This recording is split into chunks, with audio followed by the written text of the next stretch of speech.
Hi viewers, welcome to filmi craft. நான் உங்கள் வருண்.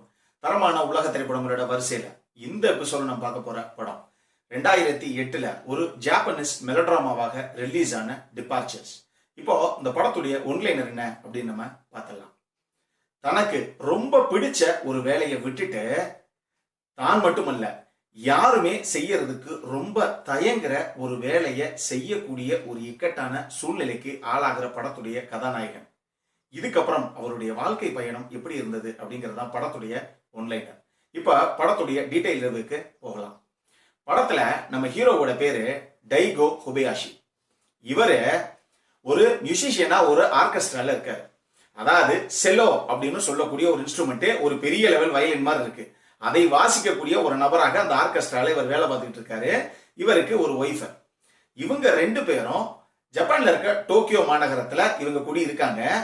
இப்போ இவ்வளவு நாளா அந்த ஆர்கெஸ்ட்ரால இவர் வேலை பார்க்கிறார் இல்லையா, அந்த ஆர்கெஸ்ட்ரா எங்கெல்லாம் நடக்குதோ அதை பார்க்க வர்ற அந்த மக்கள், அந்த ப்ரோக்ராமுக்கு வர்ற மக்கள், அவங்களுடைய கூட்டம் கம்மியாகிக்கிட்டே போகுது. அப்படிங்கறனால இனிமேல இந்த ஆர்கெஸ்ட்ராவை நான் நடத்துற ஐடியாலாம் கிடையாதுங்க அப்படின்னு சொல்லி அதனுடைய ஓனர் சொல்லி கடைசியில இந்த ஆர்கெஸ்ட்ராவை கம்ப்ளீட்டாக அவர் கலைச்சிடுறார்.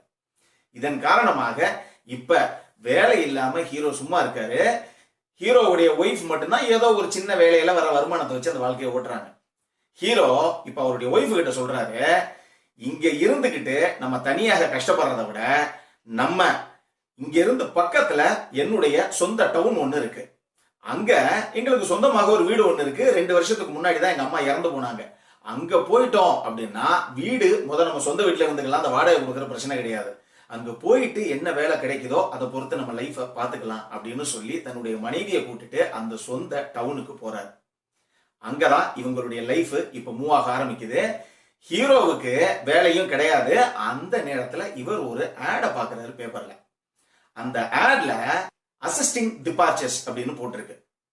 இவருக்கு அசிஸ்டிங் டிபார்ச்சர்ஸ் போட்டிருக்காங்களே, ஒரு வேலைக்கு டிராவல் ஏஜென்சி மாதிரி இருக்க ஒரு வேலையா இருக்குமோ அப்படின்னு சொல்லிட்டு சரி நான் போய் இந்த வேலை பாக்குறேன் அப்படின்னு சொல்லிட்டு போனா, அங்க போனதுக்கு அப்புறம் தான் தெரியுது இந்த அசிஸ்டிங் டிபார்ச்சர்ஸ்ங்கிற வேலையை என்ன அவங்க சொல்றாங்கன்னா, நபர்கள் இறக்குறாங்க இல்லையா, இறந்து கடைசியாக அவங்கள எலக்ட்ரிக்கல் சுடுகாட்டுக்கோ இல்ல ஏதோ ஒரு மயான இடத்துக்கோ கொண்டு போறதுக்கு முன்னாடி அவங்கள கடைசியாக அழகா நல்லா அலங்கரிச்சு நல்லா அந்த ஒயிட் கலர் ட்ரெஸ் எல்லாம் மாட்டி விட்டு கடைசியில் அந்த காஃபின்குள்ள அந்த வீட்டுல இருக்க நபர்கள்லாம் கடைசியாக ஒரு தடவை பார்க்கறதுக்காக அலங்கரிச்சு வைக்கிறாங்கல்ல, அந்த வேலைக்கான ஒரு ஆடு தான் அது. ஹீரோவுக்கு இது அங்க போற வரைக்கும் தெரியாது. இவர் நான் சொன்ன மாதிரி டிராவல் ஏஜென்சி வேலை அப்படின்னு நினைச்சு போயிடுவார். அங்க போனா கடைசியில இதுதான் வேலை அப்படின்னு தெரிஞ்சா ஹீரோவால அதை ஏத்துக்கவே முடியாது. நம்ம ஒரு இசைக்கலைஞனாக இருந்த ஒரு நபர், இந்த வேலைக்கும் நம்ம பார்த்த வேலைக்கும் என்ன சம்பந்தம் இருக்குங்கிற மாதிரி அவருக்கு ஒரு ஃபீல் இருந்தாலும் சந்தர்ப்ப சூழ்நிலை வேற வழியே கிடையாது. இப்ப அடுத்த வேலை சோறு சாப்பிடணும்னா ஏதாவது நம்ம சம்பாரிச்சு தான் ஆகணும் அப்படிங்கிற இக்கட்டான நிலைமை அவருக்கு. இதுக்கப்புறம் இந்த வேலையை அவர் எடுத்துக்கிட்டாரா, இதுக்கப்புறம் அவருடைய லைஃப் எப்படி போச்சு, இதுதான் படத்துடைய மொத்த கதையை. இந்த படத்துல எனக்கு ரொம்ப பிடிச்ச விஷயங்கள் என்ன அப்படின்னா இந்த கதை சொல்லப்பட்ட விதம். ஏன்னா இந்த படத்துடைய ஒரு சீனையும் பார்க்கும்போது ஹீரோவுக்கு மட்டும் இல்ல ஆடியன்ஸான நமக்கே எப்படி இந்த வேலையை அவங்க செய்யறாங்க. ஏன்னா ஒரு நபர் இறந்து போயிட்டார் அப்படின்னா அவரை அலங்கரிச்சு ஒரு காஃபின்ல வைக்கிறது. அந்த கடைசி சீன்ல பல படங்கள்ல நம்ம பார்த்திருக்கோம். அந்த காஃபின்ல அலங்கரிச்சு அழகா 2 பூங்கொத்தையும் வச்சிருப்பாங்க. வர்றவங்க எல்லாம் அவங்களுடைய இறுதி மரியாதையை செலுத்திட்டு போற சீனை. ஆனா அவங்க இறக்கும் போது எந்த மாதிரி ஒரு கொடூரமான நிலைமையில இருந்தாங்க, இல்ல ஒரு அலங்கோலமான ஒரு நிலைமையில அவங்க இருந்துக்கலாம். ஆனா அதெல்லாம் மனசுல எந்த வித தயக்கமும் இல்லாம அவங்கள திருப்பியும் அந்த அழகான ஒரு ஆளாக கடைசி அந்த காஃபின்குள்ள படுக்க வைக்கிறதுக்குள்ள இவங்களுடைய நிலைமை எந்த அளவுக்கு போகுது அப்படிங்கிறத நம்ம எந்த படத்திலையும் பார்த்தது கிடையாது. இந்த படத்துல அந்த சீன்ஸ் அவ்வளவு தத்ரூபமாக காமிச்சிருப்பாங்க. அதே மாதிரி ஹீரோவை பொறுத்த அளவுக்கும் தான் ஒரு இசைக்கலைஞன், இந்த வேலைக்கே நான் வந்தேன் அப்படிங்கிற மாதிரி ஒரு மன நிலைமையோட உள்ள வந்துட்டு கடைசியில ஒரு தருணங்களா அவர் கடக்கும் போது எப்ப நமக்கு ஒரு விஷயம் புடிச்சு பண்றோமோ அப்பதான் அதுல ஒரு பர்ஃபெக்ஷன் இருக்கும். அறகுறையா ஏதோ ஒரு கடனுக்கு ஒரு வேலையை செஞ்சா அதுல எப்பயுமே ஒரு சாட்டிஸ்பாக்சன் இருக்காது அப்படிங்கிற விஷயத்தை ஹீரோ புரிஞ்சுக்கிட்டு அதுக்கப்புறம் அவர் களத்துல இறங்குற விஷயங்கள்லாம் இருக்கு பாருங்க, அவ்வளவு நேர்த்தியாக அந்த படத்துல காமிச்சிருப்பாங்க. ஆக்சுவலி இந்த படத்துல பல ஷாட்ஸ் வந்து காமிச்சிருப்பாங்க இந்த மாதிரி இறந்து போன நபர்களை இவங்க ரெடி பண்ற மாதிரி. ஆனா அதுல ஒரு சூப்பரான ஒரு விஷயத்தை அவங்க அழகாக சொல்லாம ஆனா கன்வே பண்ணிருப்பாங்க. அந்த இறந்து போன நபர்களை வீட்டுல வச்சிருக்கும் போது சுத்தி இருக்க குடும்ப நபர்கள்லாம் உட்கார்ந்து இருப்பாங்க. ஆனா எல்லாரும் கல்லு மாதிரி உட்கார்ந்து இருப்பாங்க, யாருமே அழுக மாட்டாங்க. காரணம் என்னன்னா, இறந்து போற அந்த தருணத்துல அந்த பிரேதம்ங்கிறது வேற மாதிரி ஒரு நிலைமைக்கு கூட இருக்கலாம். அது ஒரு மேக்கப் இல்லாம இருக்கும், எல்லா விஷயங்களும் வேற மாதிரி இருக்கும் அதுக்கு. சோ அப்ப வேற மாதிரி பிஹேவ் பண்ணிட்டு ஹீரோ உள்ள இறங்கி கம்ப்ளீட்டாக எல்லாம் ரெடி பண்ணி ஒரு ரோஜா பூ ஒரு காஃபின்ல சாத்தி வச்ச மாதிரி அழகா ரெடி பண்ணி வச்சதுக்கு அப்புறம் அந்த குடும்பத்தில் இருக்க நபர்கள் எல்லாரும் அந்த கடைசியாக அந்த சாத்து வைக்கப்பட்ட அந்த நபரை பார்க்கும்போது, சே நம்ம அப்பா இப்படிதான் இருந்தாரு, நம்மளுடைய அம்மா இவ்வளவு அழகா தான் இருந்தாங்க, நம்மளுடைய பொண்ணு இந்த அளவுக்கு வந்து ரொம்ப அழகா தானே இருந்தா, இப்படி இருக்க பொண்ணு அந்த வயசுல இறந்து போயிட்டா அப்படிங்கும் போது அவங்க குமரி அழுகிற அந்த காட்சிகள் இருக்கு பாருங்க, அது அவ்வளவு சூப்பராக அவங்க கன்வே பண்ணிருப்பாங்க. ஏன்னா முதல்ல அலங்கரிக்கப்படாம இருக்கும்போது இவங்களுக்கு எந்தவித ரியாக்ஷனுமே அதுல இருக்காது. ஆனா ஒன்ஸ் அலங்கரிச்சு முன்னாடி கடைசி அந்த காஃபின்ல வச்சதுக்கு அப்புறம் அவங்க தன்னையும் மீறி குமுறி அழுகிற அந்த காட்சிகளை பார்த்து தான் ஹீரோவுக்கு இல்ல பாக்குற வியூவர்ஸுக்கே ஒரு விஷயம் புரியும். இந்த ஒரு விஷயம், அதாவது அந்த ரெடி பண்ணி வைக்கிறதுங்கிற ஒரு விஷயம் வந்து ஒரு சாதாரண விஷயம் கிடையாது. உண்மையாக ஒரு ஆத்ம திருப்தியோட முழு மனசோட செஞ்சா மட்டும்தான் அதுல அந்த அளவுக்கு ஒரு பர்ஃபெக்ஷனை நீங்க கொண்டு வர முடியும் அப்படிங்கிற ஒரு விஷயம். அது அவ்வளவு சூப்பராக அந்த அந்த பண்ணியிருக்க சின்ன சின்ன ஷார்ட்ஸ்லயும் மேக்கிங்லயுமே அவ்வளவு சூப்பராக அதை நரேட் பண்ணிருப்பாங்க. அதே மாதிரி இந்த படத்துல ஹீரோவும் சரி, ஹீரோவுக்கு பாஸாக ஒரு நபர் வருவார். இவங்க ரெண்டு பேருடைய பர்ஃபார்மன்ஸும் சரி சான்ஸே கிடையாதுங்க. இவங்க உண்மையாக சொல்றேன், இந்த படம் பார்க்கும்போது இதை கண்டிப்பாக நீங்க நோட் பண்ணுவீங்க, பண்ணிட்டு எனக்கு சொல்லுங்க.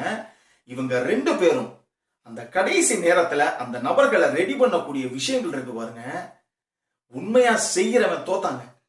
அந்த அளவுக்கு அவ்வளவு தத்ரூபமாக எப்படி அழகாக அவங்களுக்கு ட்ரெஸ்ஸை போட்டு விடணும், எப்படி அவங்களுக்கு மேக்கப் போட்டு விடணும், அவங்களுடைய கைய கடைசியில எந்த மாதிரி ஒரு பொசிஷன்ல இவங்க வைக்கணும், அவ்வளவு தத்ரூபமாக பண்ணிருப்பாங்க. இன்னமும் சொல்ல போனீங்கன்னா சும்மா வைக்கிறது மேக்கப் போறதெல்லாம் பின்னாடி இவங்க யாரு ஹீரோவும் ஹீரோவுடைய பாஸுடைய அந்த ஹேண்ட் கெஸ்டர்ஸ் இருக்கு பாருங்க, அதுவே பார்க்கும்போது பல நாட்களாக கிட்டத்தட்ட ஒரு 20-30 வருஷம் இவங்க ரெண்டு பேருமே இந்த மாதிரி வேலையை நேர்த்தியாக பண்ணக்கூடியவங்க தான் அப்படிங்கிற ஒரு ஃபீலை நமக்கு கொடுத்துருப்பாங்க. அந்த அளவுக்கு ஒரு அற்புதமான நடிப்பு, முக்கியமாக அந்த ரெண்டு பேர்த்திட்ட.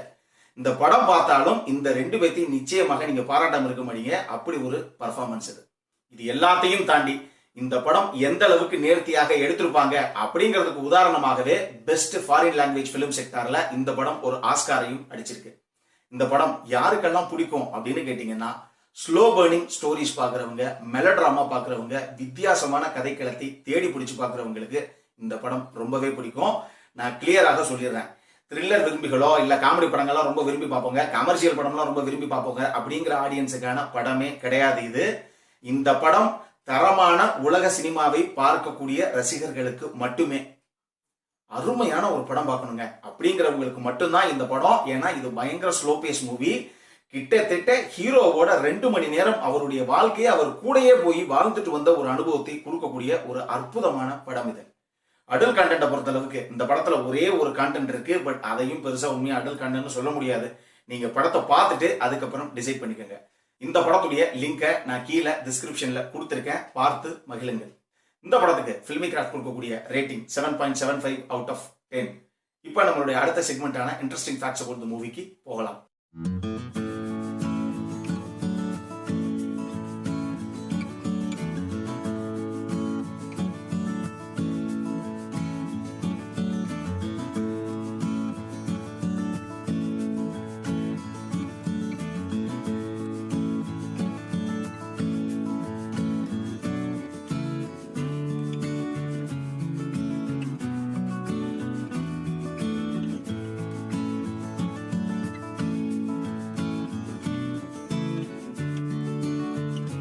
இந்த வீடியோ பிடிச்சிருந்ததுன்னா லைக் பண்ணுங்க, ரொம்ப பிடிச்சிருந்ததுன்னா உங்க ஃப்ரெண்ட்ஸ் எல்லாத்துக்கும் ஷேர் பண்ணுங்க.